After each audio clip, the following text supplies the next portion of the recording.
Hello guys and welcome to Hogwarts Legacy. Today we're going to discuss top 5 highly requested features by Harry Potter fans that did not make it into the game and were officially confirmed as not to be included in Hogwarts Legacy. Let's start with number 1, Quidditch. On the official Hogwarts Legacy website, they officially gave us an answer if the Quidditch is playable in Hogwarts Legacy. Quidditch is not playable. However, broom flight for traversal and broom race challenges are part of the game. Players can also fly brooms to explore new and familiar location surrounding Hogwarts Castle. Now, even though it might sound disappointing because a lot of people definitely would love to see Quidditch, and also we saw Quidditch in many previous Harry Potter games. There's even a game that's called Harry Potter Quidditch Cup, which is pretty much all about Quidditch.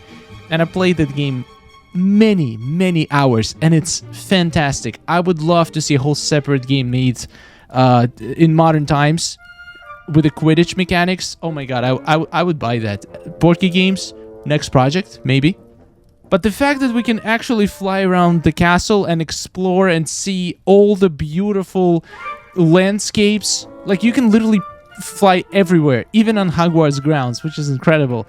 And I'm looking forward to that. Quidditch would be nice, but I feel like this game has so many features that it might be a little bit of an overkill, but there's always the possibility that maybe DLC in the future will introduce Quidditch into the game. Second feature, gobstones and wizarding chess.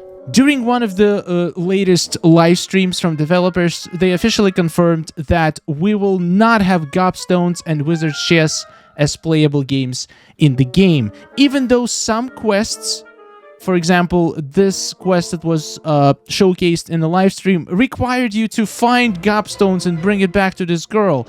But developers said that they had to make some tough choices. Are you familiar with gobstones? Little balls, like marbles. Grand game. And if you lose, they spray you with a foul-smelling liquid. Not everything they wanted could make into the final game because they just simply did not have enough time until release date. And that kind of means that perhaps originally they did intend to have gobstones or Hogwarts Legacy or wizarding chess in Hogwarts Legacy, but they simply didn't have enough time to implement it, which in my opinion is not, it doesn't sound true, because it's like the gobstones is such a simple mechanic. I remember Harry Potter and Order of the Phoenix, they actually had gobstone game playable. You could always come to the guy in the school and play some gobstones, and it was super fun and it was super simple. I don't believe it would take more than a couple days for one person to code. It's just incredibly simple game. So I think there might be some other reasons. Maybe they're also planning to introduce DLC in the future where they can charge additional couple bucks for adding like wizarding chess and gobstones into the game, which honestly I would pay for. I'm much more of a fan of gobstones. I know how to play chess, but I'm not awfully good at it. But I would still love to play wizarding chess because they're just so much cooler than regular chess. Feature number 3 is going to be a Chamber of Secrets. Already known factor was that Slytherin House Dormitory and the Chamber of Secrets are at the dungeon level of Hogwarts Castle. At the start of their process, the Hogwarts design team considered whether the Chamber of Secrets could work in the game. Unfortunately, there were some challenges with this, and it was decided not to include it. We certainly wouldn't want the players thinking they could kill Basilisk that needs to still be there in 1992. It makes perfect sense. I don't see how Chamber of Secrets could be included in the game because it's supposed to be hidden and its location supposed to be unknown in like the future. So if somebody just 100 years ago discovered Chamber of Secrets, I'm sure people in the Harry Potter times would know exactly where it is and what lives inside of it. So that's kind of, it's not very believable that we would have access to it in 1900s, even though I still don't understand. Even though people say that according to the lore, the entrance to the Chamber of Secrets was moved to the bathroom. Moved by who? And if it was, again, how did nobody knew where it was? It still makes no sense to me, but no Chamber of Secrets. House points. It's been officially confirmed that there will be no house cup, no points awarded that will affect your gameplay in any way, even though they have these 4 beautiful hourglasses for all the houses. It does not have a house point mechanic in the game, which honestly is really, really disappointing. So basically, if you do well in class, if you do bad in class, if you get a detention, none of that will affect which house wins a cup. So I guess it's pre-programmed which house is going to win the cup, or maybe it's just random, or maybe there's going to be no cup ceremony whatsoever. Even though commentary in official Hogwarts Legacy videos confirms that while house points will not appear as a gameplay mechanic, they are part of conversations with other characters and present in the narrative, which honestly kind of makes it even a little bit worse, because you hear about them, but they don't really do nothing. I'm probably out of all of this, I'm a little bit disappointed about the points. It could be such a cool feature. I remember older Harry Potter games, like especially I think it was first and second game. One of my favorite features of the game was the bonus room. So every time you win, I think like 4 times a year or something like that, if your house is winning on house points, you could go into the bonus room and collect some beans, and then the beans you could use to buy things, and it was so cool. I loved exploring like treasure rooms and trying to find as many beans as possible within a certain period of time.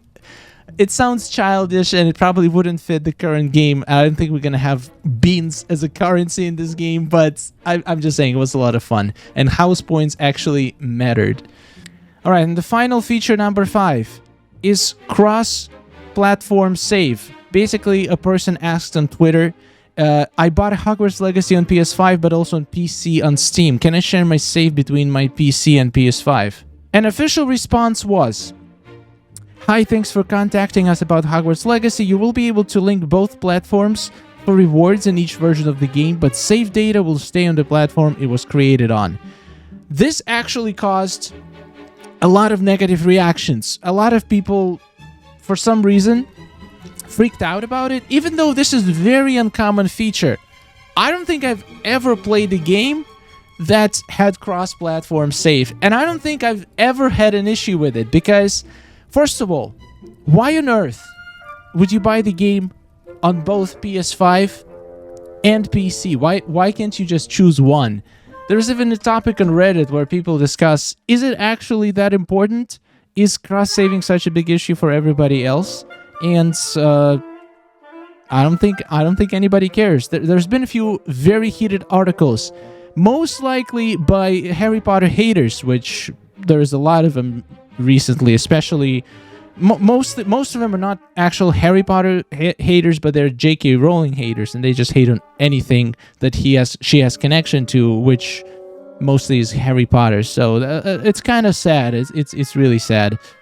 I can see the benefit of this if somebody plays on PC, but then they also purchase the Switch game so they can play on the road when they go somewhere and don't have access to their PCs. Okay, I can see the use case for it, but also the game has great replayability. So having one save on PC where you play for one house, for example, and having one save on your Switch or PS5 when you play another house, like, you're gonna replay the game multiple times. You might as well get your money's worth, right? So why not just have 2 separate profiles? Because you're gonna create a new profile at some point anyway. Might as well play them at the same time. Alright guys, this is all I got for you for today. What are your thoughts? Which of these features you would really like to see in a future DLC for this game? And which feature was the most disappointing for you that is not coming to Hogwarts Legacy? Thank you so much for watching. Subscribe for more content for Hogwarts Legacy. As soon as the game drops, I'm gonna give you my unbiased review. I'm not into all of the politics that's going on behind the scene. I don't care about anything outside of the game. I'm just gonna play it and tell you if it's a good game or not. I'm maybe a little bit biased because I am a Harry Potter fan, but I will give you a review from a Harry Potter fan perspective and also from just a regular gamer perspective, because I do play other games and I can definitely compare it to other games and see if it's actually good or not outside of being a Harry Potter game. Subscribe for more. I'll see you in the next one. Take care.